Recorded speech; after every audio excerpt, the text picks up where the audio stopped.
This is the book of Ecclesiasticus, otherwise known as Sirach 2 and 9. Ye that fear the Lord, hope for good, and for everlasting joy and mercy. Look at the generations of old, and see, did ever any trust in the Lord and was confounded? Or did any abide in his fear, and was forsaken?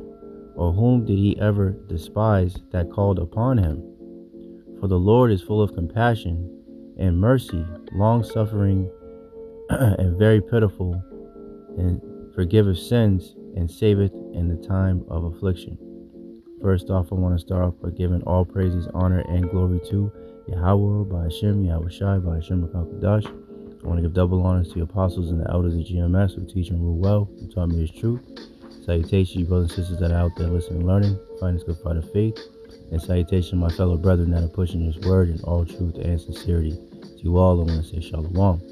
I'll prepare this quick lesson be edifying and comforting to the elect. So, this lesson was inspired by a lesson I was listening to by one of the brothers from the GMS Miami camp called Not Forsaken, and this will be kind of adding on to what the brother was mentioning, because it was a very beautiful lesson, very on point and very much needed, and it was on my spirit the past couple of days, and I was looking up articles and putting together other lessons, but the Lord kept putting this lesson in the forefront of my thoughts, so here I am, and I hope and pray this does comfort you brothers and sisters out there of the hopeful elect, because we do have to remember that the Lord is full of compassion and merciful and long-suffering, and forgiveth sins, and saveth in time of affliction, as it says in Ecclesiasticus 2 and 11. And I just want to get some precepts, and I want to read the story of Daniel in the lion's den, because it's very comforting. Daniel showed forth his faith, and the Lord delivered him. He was not forsaken. So without further ado, let me get some scriptures, and let's get into the lesson. So let's start off with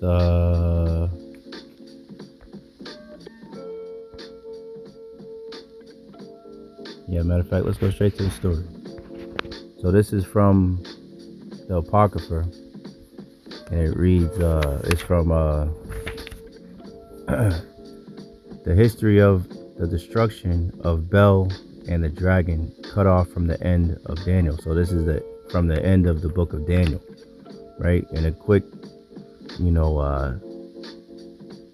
run over, review of this chapter is, basically Daniel, the prophet Daniel, is in the Babylonian captivity, and the king, comes to him, and he's talking about Bel, which is an idol, being able to eat, food and what have you, and Bel should be worshipped, and Daniel tells him that he only worships the one true living God, right, which is Yahawah, Bahasham, Yahawashi, right? The king pretty much puts it to the test. Long story short, they find out that the way the king was believing that the idol was eating the food, but what came to pass was there was a trap door inside the temple that the priests, the Babylonian priests, their wives and their children would sneak in at night and drink up all the wine and eat up the food, and leave leave it empty.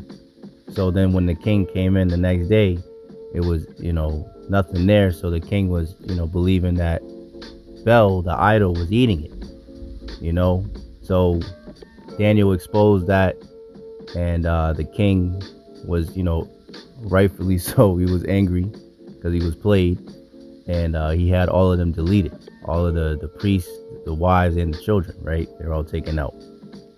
So the second part, right, which I'm going to read, is the dragon, which is another idol that the Babylonians were worshiping. And as the scriptures say, as Yahawah Bahasham Yahawashi command, we are not to be put any gods before Yahawah Bahasham Yahawashi. It's a commandment, especially in a damn idol, because all their idols are made by the hands of men, and Daniel, he explains it in this chapter. So let's read that, right?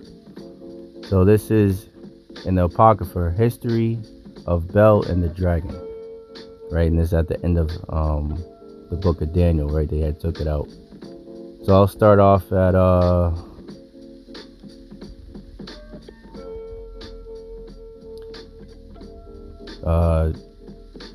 1 and 20, because there's only one chapter. So 1 and 23. And it reads, "And in that same place there was a great dragon, which they of Babylon worship. And the king said unto Daniel, Wilt thou also say that this is of brass? Lo, meaning look, he liveth, he eateth and drinketh. Thou canst not say that he is no living God, therefore worship him. Then said Daniel unto the king, I will worship the Lord my power, for he is the living God. But give me leave, O king, and I shall slay this dragon without sword or staff." The king, without sword or staff, excuse me. The king said, I give thee leave, right? So, Daniel asked, give me a chance to show you that this is no living God, right? Then Daniel took pitch and fat and hair, and did sieve them together, and made lumps thereof. This he put in the dragon's mouth, and so the dragon burst in sunder, right? Burst into flames. And Daniel said, Lo, these are the gods ye worship. Look, these are the gods ye worship. Right? 28th verse, it says, when they of Babylon heard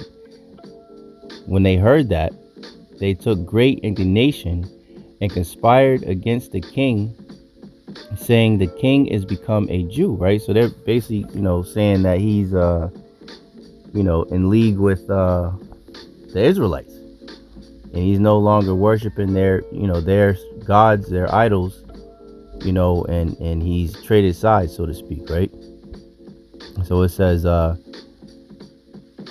and conspired against the king, saying the king has become a Jew, and he hath destroyed Bel, he hath slain the dragon, and put the priest to death, right? As I was mentioning earlier, right? Once the king found out that the priests were lying, he put them all to death. So they came to the king and said, Deliver us, Daniel, or else we will destroy thee and thine house.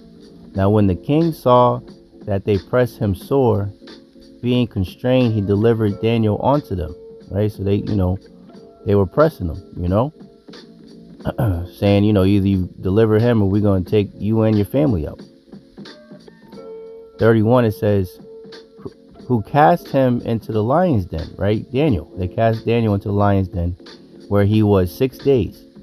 And in the den there were 7 lions, and they had given them every day 2 carcasses and 2 sheep. So, they were feeding them every day, the lions, which then were not given to them to the intent they might devour Daniel, right? So they didn't give them food at that time in the hopes that they would eat Daniel, basically.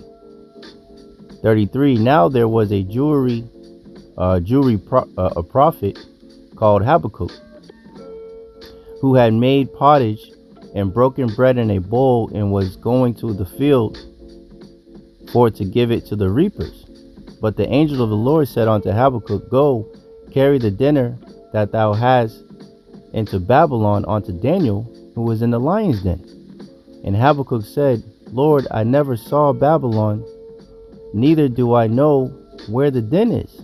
Then the angel of the Lord took him by the crown, by the hair, by his head, and bare him by the hair of his head, and through the vehemency of his spirit set him in Babylon over the den. And Habakkuk cried, saying, O Daniel, Daniel, take the dinner which Yahawah Bahasham Yahawashi hath sent thee. And Daniel said, Thou hast remembered me, O Yahawah, neither hast thou forsaken them that seek thee and love thee. So Daniel arose, and he did eat, and the angel of the Lord set Habakkuk in his own place again immediately. So he immediately brought him right back. Brought him the food. The Lord had Habakkuk make the food so the angel can come, because all men's goings are of the Lord, right? So the angel can come, bring Habakkuk to Daniel to give him the food, and immediately brought Habakkuk back, so Daniel could eat. It says, so Daniel arose and did eat, and the angel of the Lord set Habakkuk in his own place again immediately.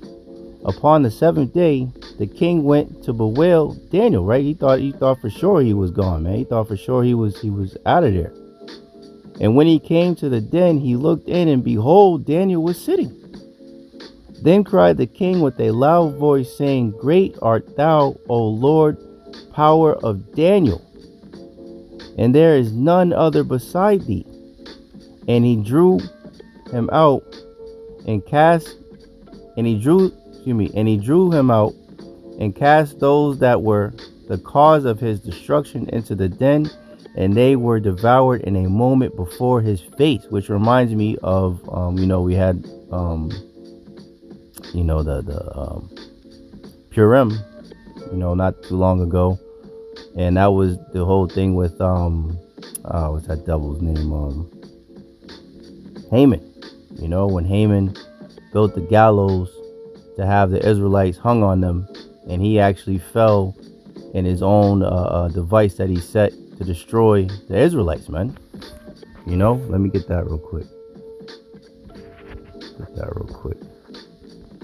So it's all about trusting in Yahawah Bahasham Yahawashi, man. Point blank, period, man. You will not be forsaken. Take it to the pit. There we go. Let's see. Proverbs 26 and 27. So I can see.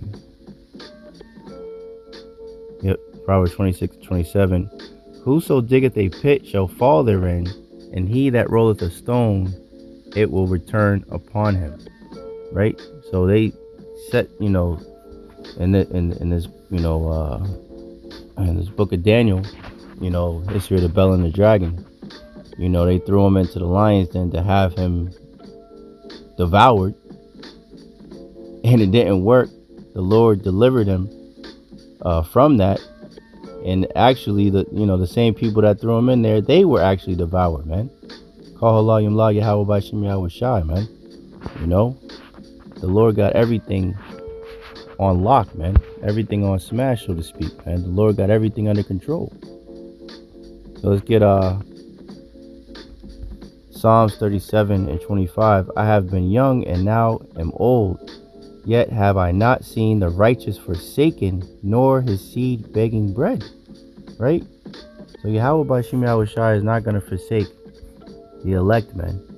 And as the scriptures say, give diligence to make your calling and election sure. So us sincere brothers and sisters that are trying to do the right thing, man, through the spirit and power of Yahawah Bahasham Yahawashi, Lord's will, we're of that number, will be taken care of, man. As long as we're sincere and as long as we're of the elect, But Yahawah Bahasham Yahawashi is not unrighteous to forget our labor of love that we have showed toward his name, man. And he's very, let me read it again, Ecclesiasticus 2 and 11. For the Lord is full of compassion and mercy, long-suffering and very pitiful, and forgiveth sins and saveth in the time of affliction. So here we are entering into, Jacob's trouble. So these are very powerful words, that we have to read to each other and comfort each other, through these scriptures, man. So this is Romans 15:4, right? Because that's the reason I read this, is because this is part of our learning. This is part of our comfort. This is part of our culture, our heritage, man, as Israelites. You so-called blacks, Latinos, and Native Americans, and our fellow brethren that were scattered amongst the heathen nations that may look like the heathen nations, but their seed line goes back to Abraham, Isaac, and Jacob. This is a part of our history, man. Romans 15:4. For whatsoever things were written aforetime were written for our learning, that we, through patience and comfort of the scriptures, might have hope. So this is what we hope for, man. That we can have the same faith as Daniel in the lion's den, and we would be able to endure all. He that, endureth to the end, the same shall be saved, man. Daniel was doing the right thing. He came up against the idol Bel and, told the king that, basically he could prove it, that it's an idol. He's not eating anything, and he did. And Daniel, let me see if I can find it.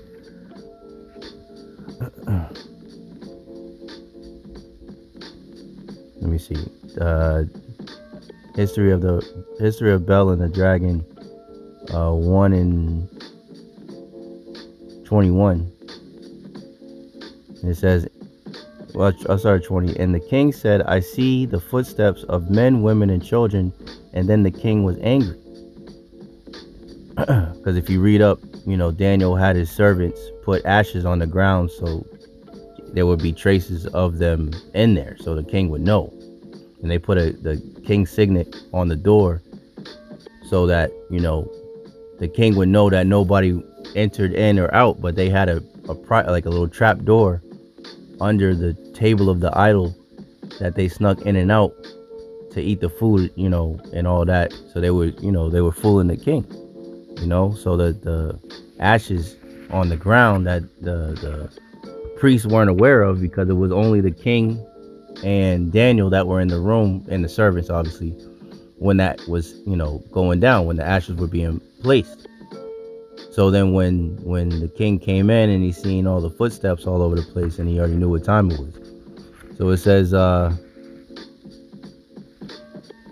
21, and took the priests with their wives and children, who showed him the privy doors, right, the private doors, where they came in, and consumed such things as were upon the table.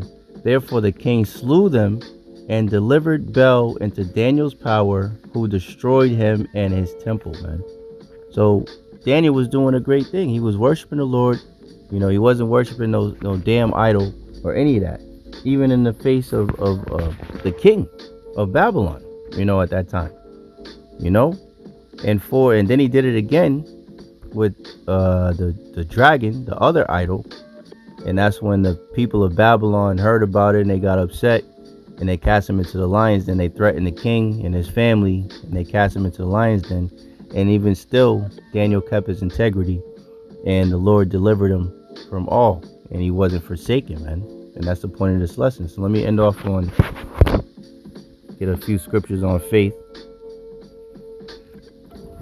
Right, so this is Hebrews 11, and I'll start at 8, and the subtitle says, the faith of the patriarchs, right? And it reads, by faith Abraham, when he was called to go out into a place which he should after receive for an inheritance, obeyed, and he went out, not knowing whither he went. By faith he sojourned in the land of promise, as in a strange country, dwelling in the tabernacles with Isaac and Jacob, the heirs with him of the same promise. He looked for a city which hath foundations, whose builder and maker is Yahawah. Through faith also Sarah herself, received strength to conceive seed, and was delivered of a child when she was past age, because she judged him faithful who have promised. Right? So which that's Abraham's wife, but she was barren. Make sure Salakia. Yeah, Salakia. Yeah, just making sure. Yeah, Abraham's wife, Sarah. And yeah, she was let me read it. Through faith also Sarah herself received strength to conceive seed, and was delivered of a child when she was past age, because she judged him faithful who had promised, right? And that child was Isaac. Therefore sprang there even one, and him as good as dead, so many as of the stars of the sky in multitude, and as the sand which is by the sea shore innumerable. Let me see, let me get to another point real quick. Let's see.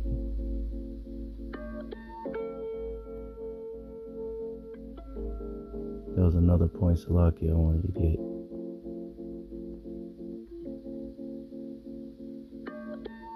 Alright, yeah. So let's do this is the subtitle, Faith in Moses and Joshua, right? Because Moses, right, which Moses means to be drawn out, right? He was when the Egyptians came to kill the firstborn, Moses' mother put him in the river, and then he went, down the river, and Pharaoh's daughter found him, and he was raised up basically as a Pharaoh's son. He was in a royal position, but he chose to suffer with his people than to I forget the scripture, but in order than to live deliciously, for lack of a better word, for a short season, man. So this is faith in Moses and Joshua's day. By faith, Moses, when he was born, was hid 3 months of his parents, because they saw he was a proper child, and they were afraid of the king's commandment, right, to kill the firstborn, right, to kill the males, right. By faith, Moses, when he was come to years, refused to be called the son of Pharaoh. There it goes. Yahawashi, there it goes. Choosing rather to suffer affliction with the people of God, right, his brothers, the Israelites, than to enjoy the pleasures of sin for a season, esteeming the reproach of Hamashiach greater riches than the treasures in Egypt, for he had respect unto the recompense of the reward. By faith he forsook Egypt, not fearing the wrath of the king, for he endured as seeing him who is invisible. Through faith he kept the Passover and the sprinkling of blood, lest he that destroyed the firstborn should touch them. By faith they passed through the Red Sea, and by dry land, which the Egyptians, essaying to do, were drowned. By faith the walls of Jericho fell down, after they were compassed about 7 days. By faith the harlot Rahab perished not with them that believed not, when she had received the spies with peace, man. And this is all about faith, and it's all about trust in Yahawashi, man. That's what it's all about, and the Lord will not forsake, the men, women, and children that truly believe in him, So that's, pretty much it. I just wanted to do a quick hit. We are not forsaking, us sincere brothers and sisters that continue to seek the Lord 10 times more, continue to pray, continue to fast, continue to call upon Yahawashi, and continue to trust in Yahawashi, no matter what befalls us, man. And a beautiful example is, the scriptures, man. And, in this particular lesson, Daniel in the lion's den, man. Complete faith and Yahawah Bahasham Yahawashi. It's like, in the book of Job, the three holy children, Shadrach, Meshach, Abednego, in the furnace of fire, you know. So that's what, the spirit that we got to be in, man. No matter what, Yahawah Bahasham Yahawashi will be trusted upon, man. We're going to lean upon, we're going to stay upon the Holy One of Israel, man. So I hope and pray this lesson was edifying to the elect. In closing, I want to thank Yahawah Bahasham Yahawashi once again for putting the spirit on me to do this lesson. And I want to give all praises, honor, and glory to Yahawah Bahasham Yahawashi Bahasham Rakakadash. I want to give double honor to the apostles and the elders of GMS who teach and rule well, who taught me this truth. Salutations, you brothers and sisters that are out there listening and learning. Find this good fight of faith. Keep fighting, keep striving, keep pushing. We're almost out of here. And salutation, my fellow brethren that are pushing this word in all truth and sincerity. To you all, I want to say shalom. I want to say a Bible ball and Kwam Yasharallah. Hey, shalom. To the next one.